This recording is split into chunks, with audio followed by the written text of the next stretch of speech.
তখন দরবেশ বলল, মাননীয় বিচারপতি, তার মাথায় আঘাত করেই তো আমি তার 3টা প্রশ্নের উত্তর দিয়েছি। প্রথম প্রশ্নের উত্তর হলো, সে বলেছে আঘাত করার কারণে নাকি সে তার মাথায় ব্যথা পাচ্ছে।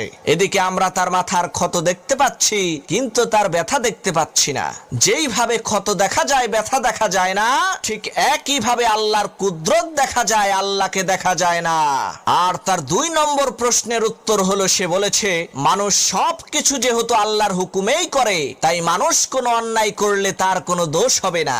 তাহলে আমি তো আল্লাহর হুকুমেই ওর মাথায় আঘাত করেছি, ওর কথা অনুযায়ী আমি তো নির্দোষ। তাহলে ও একজন নির্দোষের নামে বিচার দিল কেন? আর 3 নম্বর প্রশ্নের উত্তর হলো, ও নিজেও মাটির তৈরি, আর আমি ওকে আঘাত করেছিও মাটি দিয়ে। তাহলে ও ব্যথা পেল কিভাবে?